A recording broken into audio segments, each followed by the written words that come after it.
Vous connaissez cette sensation de courir toute la journée et d'être super occupé, mais à la fin de ne pas avoir vraiment avancé? Aujourd'hui, on va décortiquer une idée qui pourrait bien tout changer, le principe 80-20. L'idée de base est simple, obtenir des résultats spectaculaires en faisant beaucoup moins. Voilà, c'est exactement ça. Le grand paradoxe de notre époque, non? On est débordé, on a une liste de tâches longue comme le bras, mais on a cette désagréable impression de faire du surplace. C'est une frustration que beaucoup ressentent, et c'est précisément là-dessus que le principe 80-20 vient mettre un coup de projecteur.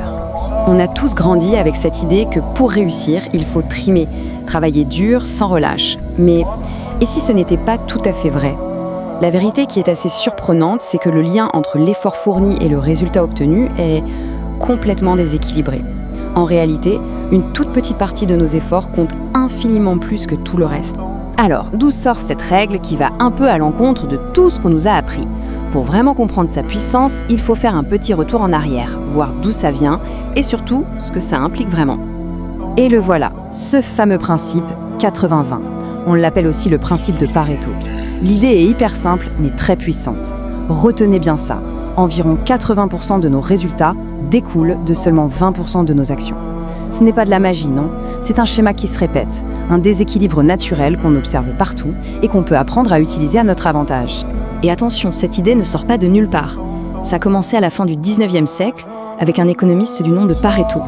Il a remarqué que 80% des terres en Italie appartenaient à seulement 20% de la population. Et puis on s'est rendu compte que ce déséquilibre était partout, dans la gestion de la qualité industrielle et même dans la tech où IBM l'a utilisé pour optimiser ses logiciels. C'est donc un principe qui a été testé et validé encore et encore. Bon, la théorie, c'est bien beau, mais concrètement, comment ça s'applique? Prenons le monde de l'entreprise. Là, ce principe n'est pas juste une petite astuce de productivité. C'est un véritable outil stratégique qui peut tout changer. Prenez n'importe quelle entreprise. C'est presque une certitude qu'une petite poignée de ses produits ou de ses clients, les fameux 20%, génère la grande majorité de ses bénéfices. Et le reste, les 80% restants, et bien souvent, c'est juste du bruit, des activités qui consomment du temps, de l'énergie et des ressources pour un résultat quasi nul. En gros, il y a deux manières de voir les choses. L'approche classique, c'est d'essayer de tout faire, de satisfaire tout le monde et de tout pousser de la même manière. C'est un peu comme arroser un désert en espérant que ça pousse. L'approche 80-20, c'est l'inverse, c'est chirurgical. On identifie ce qui marche vraiment, les champions, et on met toutes nos ressources dessus. Ça demande un changement complet de perspective. Ok, on a parlé business, mais le plus intéressant, c'est que ce principe ne s'arrête pas à la porte du bureau. Et si cette même logique s'appliquait à notre temps personnel, à notre bien-être, à notre bonheur, c'est là que ça devient vraiment passionnant. L'auteur du livre, Richard Koch, parle de révolution du temps. L'idée est à la fois simple et vertigineuse. Une grande majorité de notre bonheur et de nos réussites personnelles vient d'une toute petite fraction de notre temps. Rien que de penser à ça, ça nous force à reconsidérer la valeur de chaque heure de notre journée. Faisons un petit jeu. D'un côté, il y a le temps passé sur des tâches routinières, à répondre aux attentes des autres, à gérer des petites urgences sans importance. C'est le temps à faible valeur. Et de l'autre, il y a ces moments précieux où l'on avance sur des projets qui nous tiennent à cœur, où l'on est créatif, où l'on se sent pleinement vivant.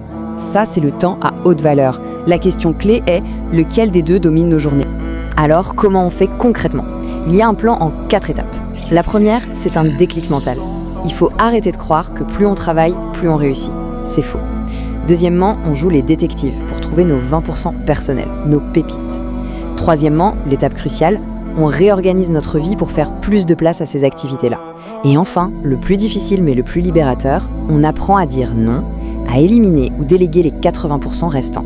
Tout ça a l'air formidable, presque magique. Mais attention, avant de tout changer du jour au lendemain, il est important d'aborder ce principe avec un peu de nuance et de recul pour l'appliquer intelligemment. Une question légitime à se poser est est-ce que cette règle du 80-20 n'est pas une simplification un peu grossière de la réalité? C'est un outil très puissant, c'est certain, mais ce n'est pas une formule magique à appliquer aveuglement. Ça demande du discernement. Parce qu'il y a des pièges, bien sûr. Le plus grand danger, c'est la vision tunnel.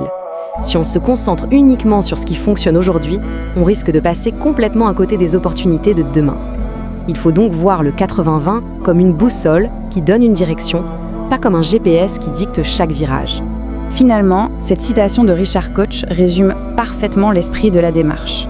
Le but n'est pas seulement d'être efficace, c'est de trouver cet alignement parfait entre nos talents uniques et ceux qui nous procurent de la joie. C'est là que la vraie magie opère. Et donc, on termine avec la question la plus importante, celle à se poser, quels sont nos 20%?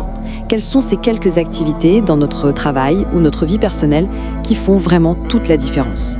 Identifier ces activités, c'est peut-être le premier pas vers une façon de travailler et de vivre radicalement différente.